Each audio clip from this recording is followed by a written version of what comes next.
estás, Ana? Muy bien, Antonella. Muchas gracias por invitarme a participar. Vamos a conversar un poquito con las cartas, a ver qué tal y hacer algunas reflexiones, ¿no? Va. Vamos con la primera. ¿Es mejor maestro el que dice la verdad o el que reconoce la duda? ¿Es mejor maestro el que pide a sus discípulos actuar según su verdad o según su razón?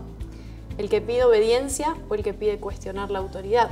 ¿El que tiene respuestas o el que tiene preguntas? ¿El que dice yo soy la verdad o el que dice conócete a ti mismo? Bueno, yo creo que hay una razón por la cual la canción de Pink Floyd es tan popular, ¿no? We don't need no education.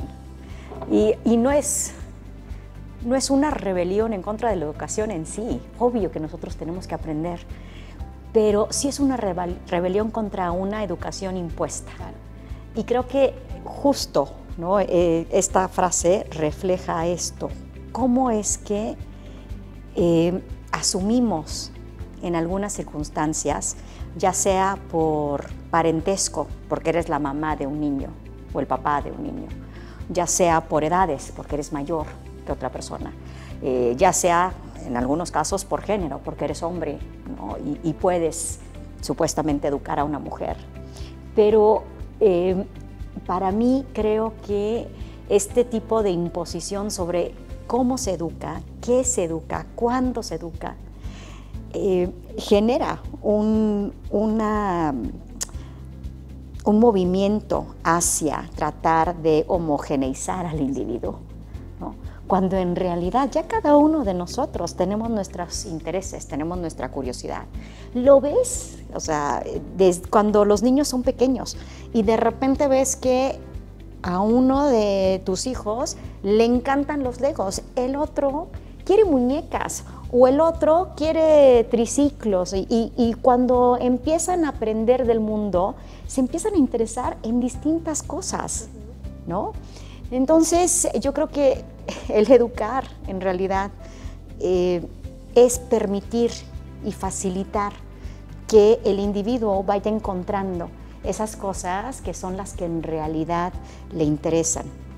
De la otra forma, creo que no estás educando, estás tratando de dominar. Sí, y es el desafío porque además desde la sociedad, desde instituciones, desde la religión, incluso a veces desde la familia, se intentan crear estos cajoncitos, ¿no? Estos cajoncitos en los que hay que guardarnos, en los que hay que, digamos, crear determinadas formas de vida y todo lo que no encaja en ese cajoncito, todo lo que no entra ahí, está mal. Entonces hay que seguir la vida, hay que vivir nuestra vida acorde a que esos cajoncitos no caduquen también, ¿no? Digo, por ejemplo, una mujer que pasa los 30 y no se casó o no tiene hijos, la sociedad, ¿qué responde? ¿Cómo te ven? ¿Cuál es la presión social que incluso hay? Vamos con otra pregunta. Ay, esta me gustó mucho. No existen niños católicos, protestantes, ortodoxos, musulmanes o religiosos. Un niño no tiene aún la suficiente capacidad para elegir alguna religión y su adoctrinamiento a estas edades puede tener graves consecuencias para el pequeño. El adoctrinamiento de niños es una esclavitud religiosa que no debería tener cabida en pleno siglo XXI. Un adulto puede pensar como le dé la gana, pero no obligar a un niño para que piense como él. Completamente de acuerdo. Y un poco se relaciona a lo que veníamos hablando en la pregunta anterior, ¿no? Cómo es que tratamos de imponer nuestras necesidades, nuestros intereses, nuestra forma de vida sobre los pequeños. Hay un libro que yo considero que todo padre se debería de leer y tiene una introducción muy interesante y se llama The Apple Falls Far from the Tree y viene de este refrán en inglés que es básicamente como tal palo, tal astilla. Y lo que argumenta en este libro es que cuando nosotros decimos que nos reproducimos, se nos genera esta idea de que estamos reproduciéndonos, es decir, yo estoy generando o creando una nueva Ana Mayén, pero no es cierto, ¿no? Yo lo que produje fue a una Katia Bouchardé Mayén. Y en ese sentido, no es una reproducción, sino que es una nueva producción. Y hay que entender, sobre todo creo, en el caso de la religión, que así como podrían tener distintos intereses, a mí me gusta el fútbol americano, Katia lo odia, pues también es válido que si yo soy muy religiosa, que ella no lo sea.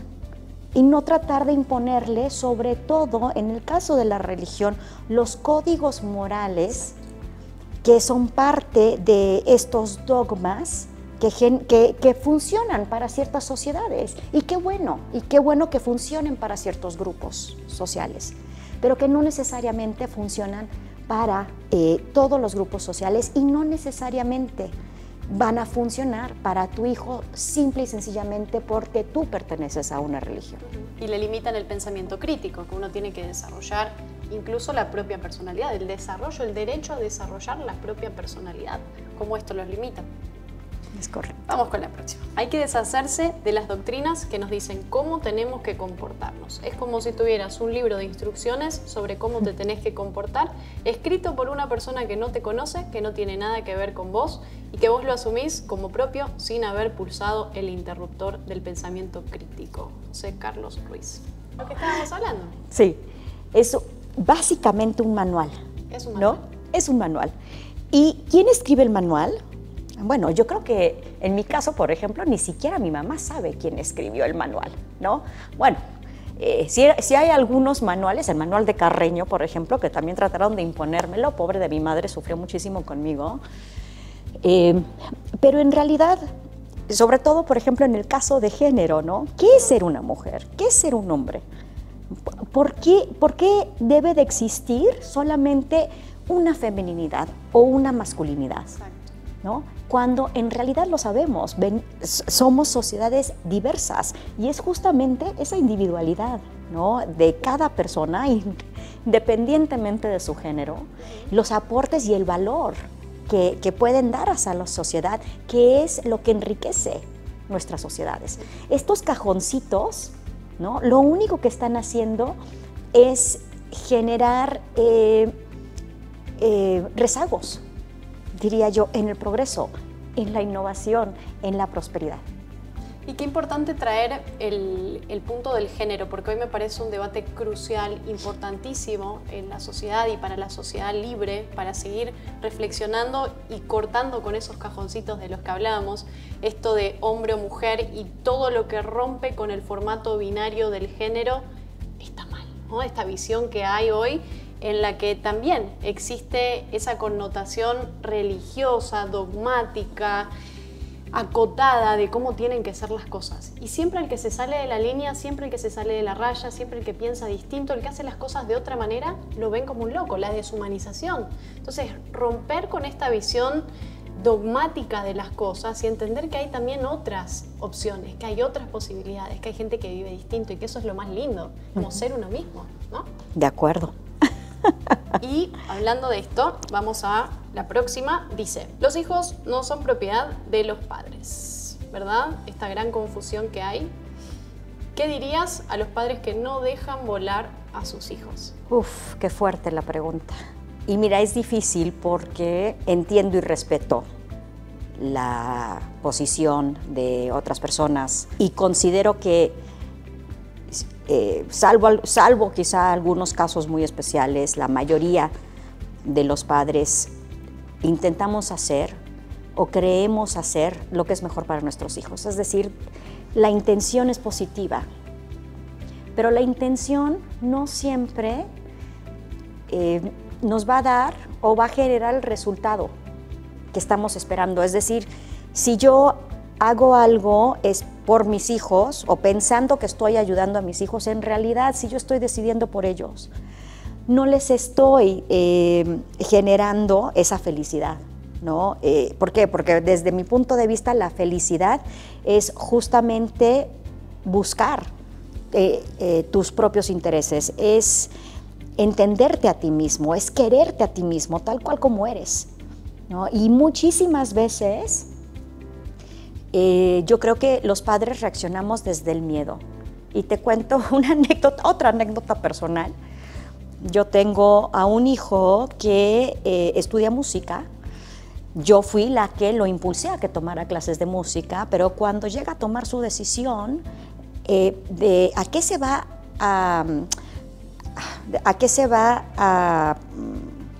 ay, ¿cómo se dice? ¿Qué es lo que va a hacer en su vida profesional? Claro. Me dice, mamá, es que quiero ser músico. Y lo primero que yo pensé, este niño se va a morir de hambre, ¿no? Y me costó muchísimo sobrellevar ese miedo y entender que a fin de cuentas es su vida y es su felicidad.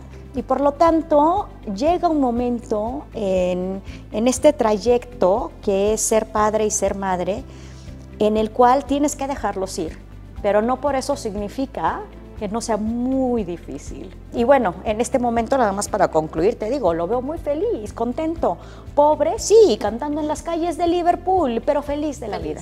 Feliz. ¿No?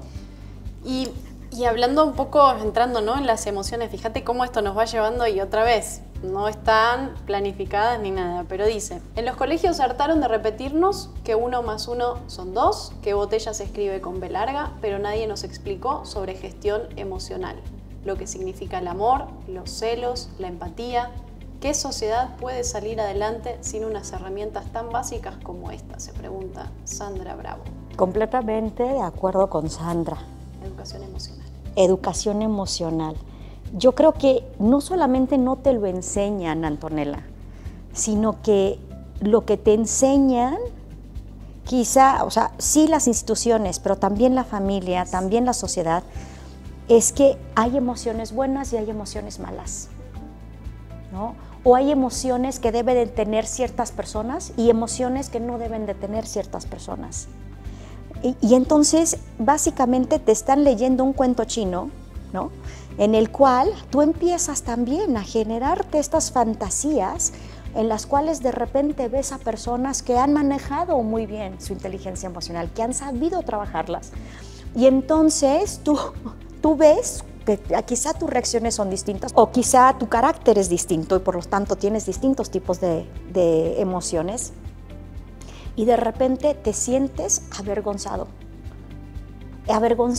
de las emociones que tú mismo tienes y que son parte de tu personalidad, que en realidad, o sea, pueden ser emociones que te lleven a triunfar. Yo siempre digo, el miedo, por ejemplo, eso que siempre nos han dicho, que no deberíamos de tenerle miedo a las cosas, no le tengas miedo, no, claro, tenle miedo, es bueno tener miedo. Ahora, lo que necesitamos aprender es cómo utilizamos ese miedo, ¿no?, para que sea el impulsor de nuestras acciones y para poder lograr el éxito. Dar el primer paso. Así es. Y aquellos que fueron vistos bailando fueron llamados locos por quienes no podían escuchar la música. Friedrich Nietzsche. Reflexión sobre la vida, la sociedad, el día a día, el cuestionamiento, la imposición. Mira, yo creo que hay muchísimos ejemplos justamente de personas que han sido innovadores y que de repente tienen visiones más allá o pueden quizá imaginarse sociedades distintas y que en el trayecto para cumplir con estas innovaciones sí hay este tema de tener que enfrentarte a la burla de la sociedad, a que te ridiculicen. Pero también, o sea, yo creo que es un poco justo lo que venimos hablando, ¿no? En la medida que tú puedes trabajar tu inteligencia emocional, en la medida que te permitan ser un individuo o que tengas que luchar por ser un individuo, en la medida que tengas el apoyo, quizá, ojalá de tu familia, pero si no, de otras personas que te rodean. Yo creo que estas ideas que de repente los demás pueden tildar de locos, pues pueden dar fruto, ¿no? Y lo tenemos. Yo, si tú me hubieras dicho, ¿no?, en los 80s que iba a tener un teléfono smart, te hubiera dicho, estás loco, ¿no? ¿Cómo es no tener, o sea, la falta de visión de los demás, sí considero no es algo que necesariamente nos tendría que frenar, ¿no?, en ese tipo de proyectos. Qué lindo esto que decís, porque cuando hablamos de innovación generalmente pensamos en innovación económica, tecnológica, pero cuando hablamos de innovación en procesos sociales también, digo, el feminismo, las teorías de género, las libertades sexuales, muchos temas que durante mucho tiempo a lo largo de la historia fueron, y las personas que se atrevieron a hablar de eso y las personas que pidieron libertad y derechos fueron tildados precisamente de locos, ¿no? La mujer la bruja, el hereje, el loco, el que no encaja. Entonces la innovación también al final se da en esos procesos sociales y se trata de poder uno abrir las puertas a ese cuestionamiento. Y otra vez, volvemos al principio, romper con los dogmas, romper con los mandatos.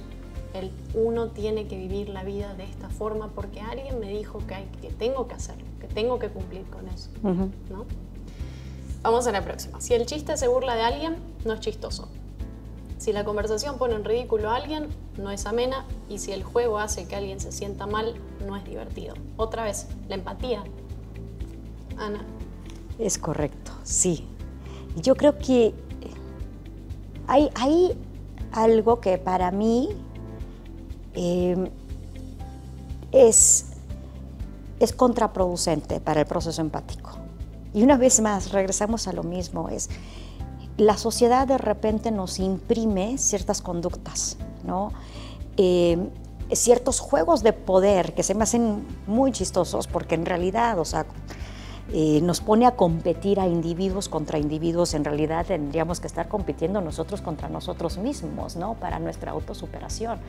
Pero en ese tipo de dinámicas de poder, ¿no? Donde se está tocando el ego del otro, ¿no? ¿Cómo es que respondemos? Respondemos con violencia. Y lo más interesante de todo esto es que dentro de nuestra sociedad hay elementos que están llenos de violencia, elementos cotidianos, y lo hemos normalizado. El ver, yo creo, a alguien como herido por la burla, por el acoso, por la violencia, ya sea física o no, y el justificarlo a través de lo que son las normas sociales, ¿no? O las normas de género, o las normas de autoridad, ¿no? El justificarlo, creo que para mí es lo más triste de todo esto, ¿no? Y es justamente lo que tenemos que romper. Es decir, en el momento que estamos viendo que alguien ejerce la violencia contra alguien más, ¿qué es lo que hacemos? Y bueno, es complejizarlo quizá a nivel de Estado-Nación, pero en la cotidianidad, ¿no? Creo que ahí también podemos nosotros influir sobre eso. Sí, es importante porque a veces la visión de violencia parece que se circunscribe a lo físico y nos olvidamos que también hay violencia emocional, violencia psicológica, violencia de muchos tipos, verbal. Hoy incluso se habla de un supuesto derecho a ofender en nombre de una libertad de expresión. Y yo digo que el bullying no es libertad de expresión. Entonces, la moral evoluciona, digamos, uno tiene que recurrir a maneras de relacionarse con los seres humanos, incluso con uno mismo, a través de la empatía, de comprender, de entender al otro, de entender las diferencias. Pero otra vez, aparecen movimientos y modelos desde la política, desde muchos entornos, que insisten en que yo te puedo decir lo que me da la gana. Y que además, si después vos reaccionás y te organizás y de alguna manera decís yo no me quiero relacionar con vos o cancelás a esa persona, me pongo a llorar, ¿no? Y son los mismos que hablan de una supuesta generación de cristal y terminan siendo ellos los que lloran cuando los cancelan por sus comentarios racistas, homófobos, xenófobos y demás, ¿no? Vamos con la próxima. Si mostramos nuestras emociones, Ana, nos dicen dramáticas. Si queremos jugar deporte contra hombres, estamos locas. Cuando defendemos algo, somos desquiciadas. Cuando somos muy buenas, hay algo mal con nosotras. Y si nos enojamos, somos histéricas, locas o irracionales. Pero una mujer corriendo una maratón fue una locura, una mujer boxeando también, una mujer compitiendo con hijab también. Entonces, si te quieren llamar loca, está bien. Enseñale lo que las locas podemos hacer, incluso cuando votamos. La mujer no votó durante mucho tiempo, hasta hace muy poco tiempo. Sí, es correcto. Una loca. Unas locas. La que pedía el voto.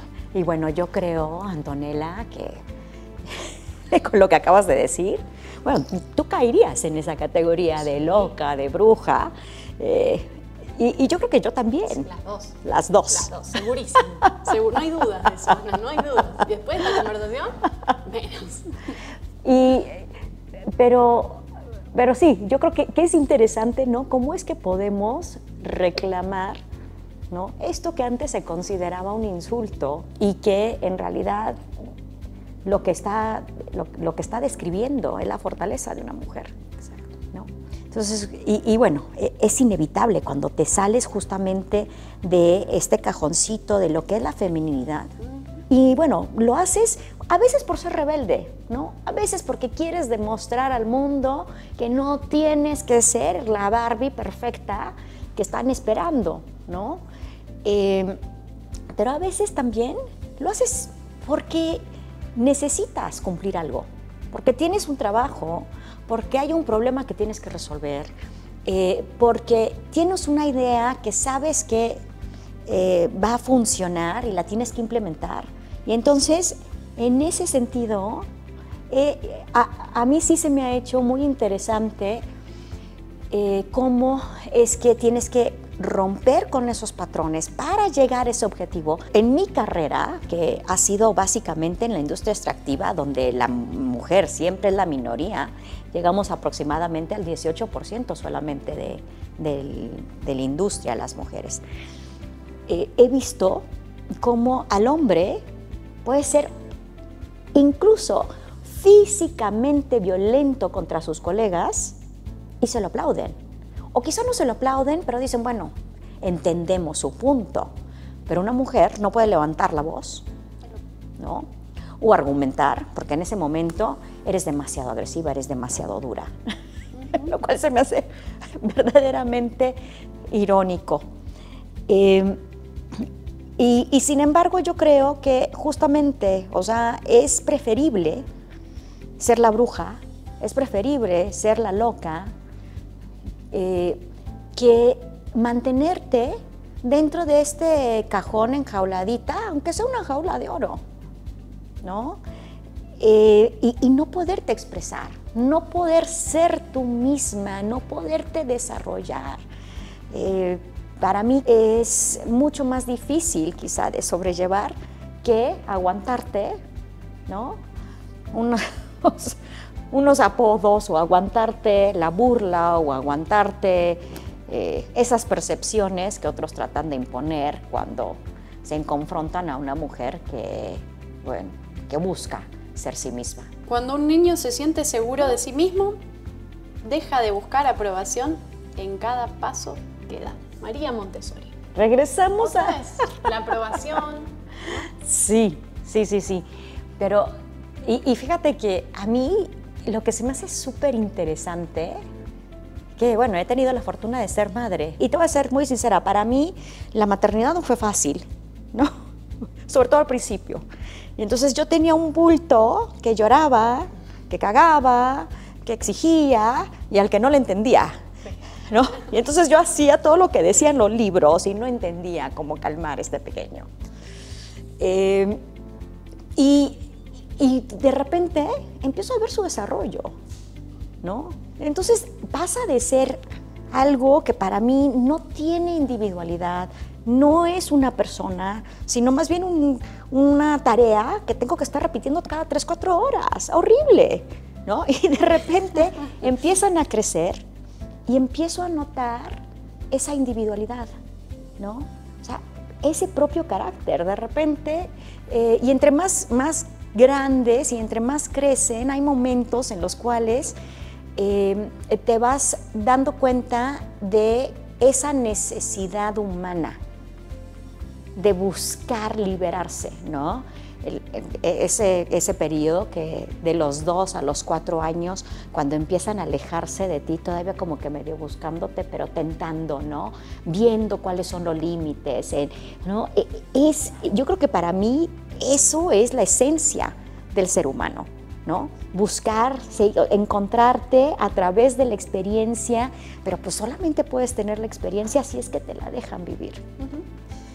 Y con eso coronamos, porque tenemos la frase perfecta, ¿no? Dice, de Michel Foucault, dice, el pez nunca descubre que vive en el agua. De hecho, como vive inmerso en ella, su vida transcurre sin advertir su existencia.